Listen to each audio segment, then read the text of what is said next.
Good morning. Welcome to Enduro 360. I'm your host, Chili White. Today we're working in the garage and I ran across something new, so I thought I'd show it to you. Today we're going to be talking about KTM rear wheel bearings.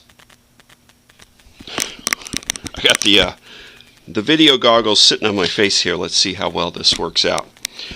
So, for 25 years, all KTM rear wheels have more or less been the same. They are literally same axle size, same bearings, everything. Of course, in the last couple years with the XCF SX, the rear axle's gotten a little bit bigger, but the basic components of the wheel are actually the same. It's just the spacers that need to be changed out to make all wheels still interchangeable.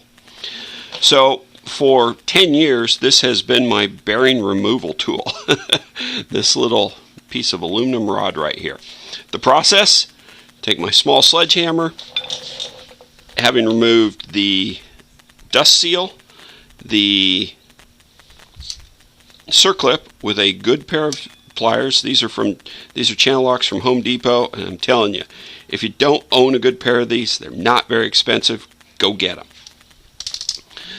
So the process for getting the bearings out once everything else is out is jam my iron rod in there, give it just a tweak like that to kick the inner bearing spacer sideways, and that'll give you just a little bit of a lip to get on the seal, and then you can just start going like this from side to side, and that will get your bearing out for you. Takes a little bit of practice, a little bit of technique, but it actually works really, really well. Well, that is, it worked really, really well until I got to this wheel.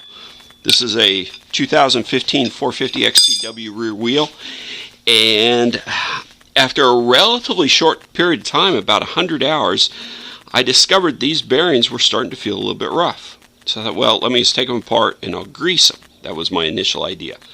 Well, no matter how hard I tried, I could not get these bearings out of this wheel. The reason was there was no way using this rod I could get the inner bearing spacer kicked sideways to get any kind of purchase on the bearing on the far side.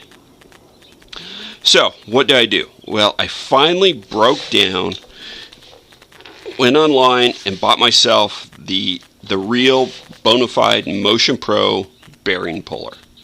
These are the pieces right here to do a rear wheel. The process is pretty simple. This side slides into the bearing as it's in the wheel like this. From the opposite side of the wheel, you run the rod in there. You lay the whole wheel on the ground, spread it like that. Actually, you give it a really good hard whack. Now that it's across the wheel like this, it's got the bearing secured. You simply beat on it from this side and it pushes the bearing out of the wheel. Broke down, spent the money, bought it, and it didn't work. Now, I know this is a good tool. I've used them before. I've got friends at shops that have them. For my case, it simply did not work. The bearings refused to come out of the wheel. Next step, time to get out the torch. I used to work with an old German mechanic, and I swear half the time this thing was in his hand. Of course, there's a cigarette in the other hand. But the real secret to using propane to heat something like this, you've got an aluminum surface here, that's steel. All we need to do is get a little bit of heat in that aluminum, get it to expand, and then the bearing should come right out. To help that along, I use a little bit of my PB blaster. This again comes from Home Depot. For breaking things free, this is the stuff. You just have to be a little careful. The carrier in it must be kerosene, because if you get it on you, it gets in your clothes, it stinks everything up. So we put a little PB blaster in, we put a little bit of heat on, just a couple of minutes of just real light heat around there. I put these parts back in, bearing should come right out. Well, no doing. Bearing, I could not get enough purchase here. This piece just keeps sliding out. So I'm like, well, crap. The reason I couldn't get my aluminum rod to work is it just doesn't really have that sharp of an edge on it. So I'm looking at this, I'm like, well, that's got a great sharp edge on it. Sure enough, I was able to take this, run in, do the same bit, and now that I had some heat on my bearing, it literally came right out. So I've got my bearings out. My question is, how come I've been doing this for 15 years, I run into a wheel, it's not even a very old wheel, that doesn't work? Well, here's why. Lo and behold, the KTM IBS, the inner bearing spacer, has changed.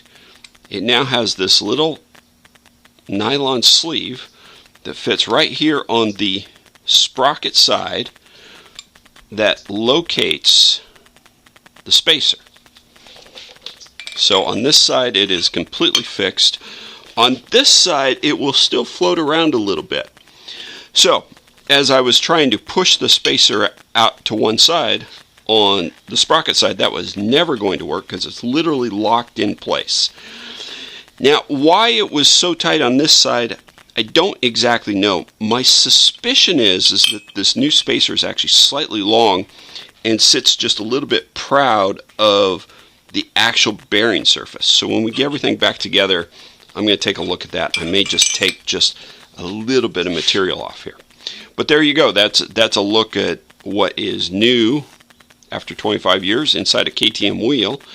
And we are going to get some new bearings out, grease them up first, because no bearings ever come with enough grease in them. My theory is just pack them absolutely full, because the main thing you're trying to do is you're trying to keep water and debris out of the bearing. So if you pack it completely full with grease, there really won't be any space for anything to catch or hook up. And this bearing is just, again, I think this only has about 100 hours on it, and fairly easy hours, and for some reason seems to be more or less done. Again, I wonder if that bearing spacer being a little bit long puts the unequal pressure, because the bearing spacer rides right here. This surface rides against the inside of the wheel. If they have some unequal pressure there and it was actually causing some torsion on the bearing. This wheel has, when it was on the bike, it never felt like it rolled that smooth. Every time I push around the garage, it felt heavy. So there you go. There's a quick look at some of the things that are new in KTM wheels, the tools I use, and hopefully that'll help you next time you need to change your bearings.